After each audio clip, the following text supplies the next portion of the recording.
Good Erev Shabbos, everyone. Hope everybody's doing well. It's my honor and pleasure to once again deliver the pre-Shabbos Drasha. First, we want to thank our sponsors. Thank you to Abby and Chaim Tour for sponsoring Lezecher Nishmas, the 60th of Abby's father, Jack Fine. Yaakov Peretz ben Chanuch Hanolad Me Esther Zal. His Yortzeit was on Sunday, July 12th. So this week, I'd like to speak about the concept of neder, concept of making a vow. And there's really two fundamental questions I'd like to address. Question number one, we're all familiar with what we call the Big 613, the 613 commandments. We are told you have to do this, you have to light this, you have to blow on this, you have to eat this, you have to wear this, all sorts of positive commandments. And there's plenty of negative commandments. Don't sit on that, don't drive this, don't walk on this day, don't do this, all sorts of things. Don't eat that, don't wear this. It's like unbelievable. So many things. And then we're told, there's also an opportunity to make a neder and to create additional prohibitions, more vows, more nedarim, more yisurim. How do we understand this? Don't we have enough already? And if in fact it was important to do, why wasn't it included in the original package? It should be included in the basic package. What is this concept of our ability to from a halachic Torah perspective to create additional prohibitions, and what is that concept? What does it teach us? What does it inform us about Yiddishkeit? That's question number one. And issue number two is, why are the Jewish people specifically informed of this mitzvah as they enter Eretz Yisrael? They're transitioning, going from a transitional period from Midbar to Eretz Yisrael. Why now is it pivotal that they be informed of this mitzvah of neder? What's occurring that makes this so central and critical right now? Those are our questions. So, to begin the conversation,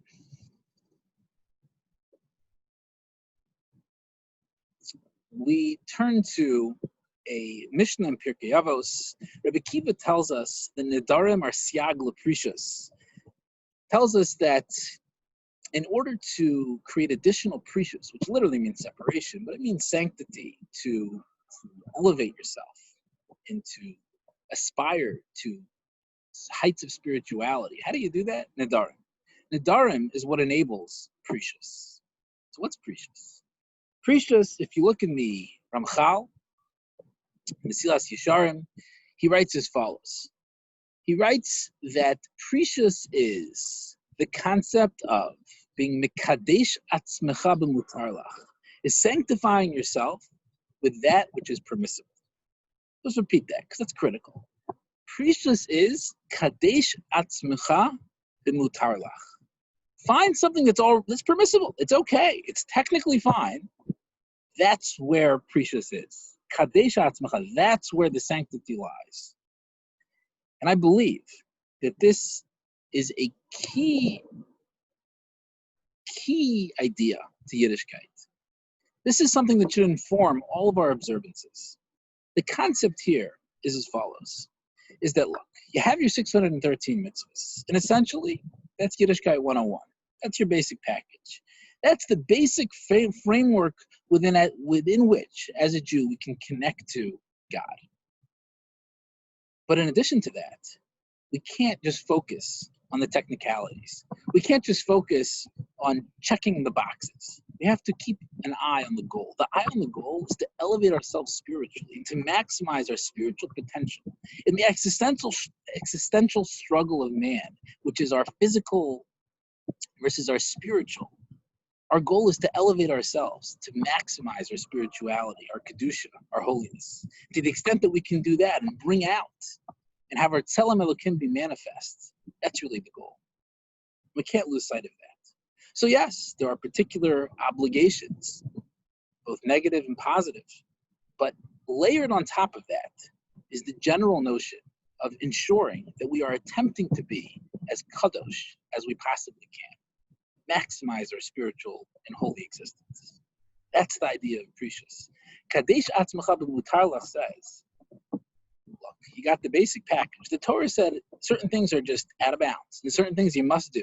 Okay, that's your basic framework. But now, layer on top of that, how are you gonna maximize your own spiritual existence? How are you gonna bring out your own kedusha, your own holiness? Find things that are okay, they're fine.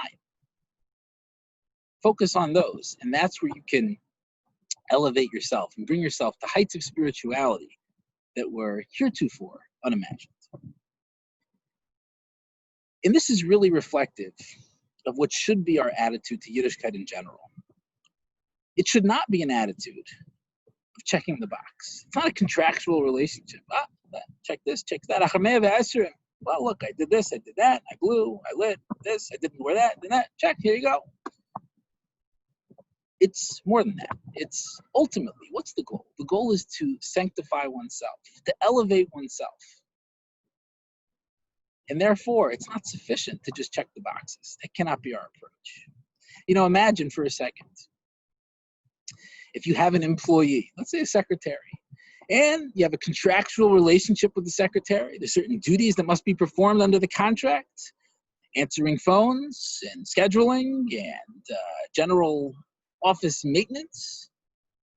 And one day you show up and you come in and the secretary is sitting at the desk, and right next to the desk is a raging fire. All of your files over the last 25 years are all burning. Half the building's being burnt to the ground, and the secretary's sitting there typing away, scheduling. You say, well, what's going on? You don't want to put out the fire? I mean, you're the only one in the building. Clearly, you see the fire. I mean, it's so hot in here, you can't. He says, well, double check the contract, and there was no provision for fire extinguishment. So, it's not my duty. Technically, maybe, I don't know, consult with your local torts attorney. However, when you hire an employee, there's a general understanding that the employee will engage in reasonable extra contractual activity in order to embetter the organization, to make it as best as it possibly can be. And therefore, arguably, a raging fire that will burn down the building and make you lose all your files arguably falls into that concept. And therefore, there is an expectation that you're not just going to stick to the letter of the law and pull out the document and say, you know what, I actually deserve a raise this year because look how many things I scheduled. Yeah, that's great, except that the whole building burned down and now we're out of business, right? That cannot be our approach to Yiddishkeit. Our approach has to be, look, there's an ultimate goal here. The goal is to sanctify ourselves, to live a holy and pure existence, to attempt to connect to God by having our Tzelem Elokim be manifest. And that has to be an overarching drive and goal to everything that we do. So of course we have to check the boxes. That's a baseline. How do we customize Yiddishkeit? How do we make it personal? How do we bring out our own personal greatness? That's the idea of a neder. Kadesh atzmecha b'mutar lach. And perhaps it's for this very reason that the Jewish people were informed of this mitzvah upon their entry into Eretz Yisrael. You see, while they were in the Midbar, essentially, there was really one mode of worship. The Jewish people were in this cocoon of holiness, eating the man, drinking the be'er, surrounded by ananei kavod. It was pretty straightforward. There wasn't much room for diversity, if you will. Enter Eretz Yisrael. All of a sudden, we have the chalukah of the shvatim. We're dividing up the land.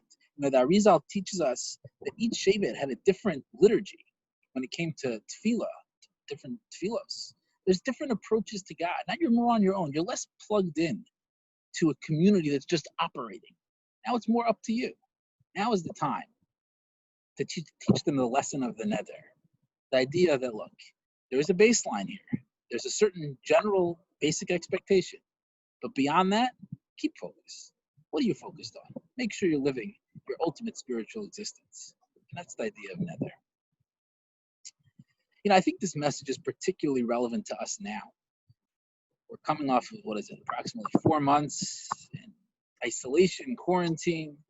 And although to an extent the restrictions have been lifted, to a large extent, we're still not plugged in communally, certainly not back to where we once were. No l'chaims have been had at Kiddush. Davening is, not what it used to be. It's not the same experience. And while we had community, we can kind of just, by association, there's a certain communal standard, there's a certain expectation. We're not going to fall too far astray. We're kind of just carried by the general communal energy. But as we continue in this isolation and quarantine, it's more up to us. It's more up to us, and it's an opportunity. Say, well, there is no community structure at this point that I can just plug into and kind of be on autopilot. But now it requires introspection. What's meaningful to me? How can I elevate myself? And it's much more personal. All the noise is kind of drowned out. And now you can just focus introspectively on yourself and identify areas in which you, as an individual, can attain spiritual heights. It's particularly relevant now, particularly during the 3 weeks. It's very hard to mourn over a Beis Hamikdash that was destroyed thousands and thousands of years ago, to mourn over a severed relationship with God. And generally, we have the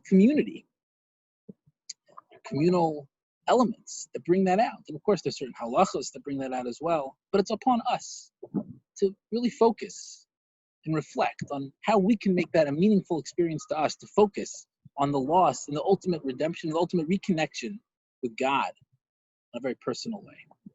So with that message, I wish you a wonderful Shabbos, an introspective Shabbos, a reflective Shabbos, and hoping that very soon we can get back to our regular operating communal structure and all be together and celebrate a wonderful Shabbos together. Shabbos.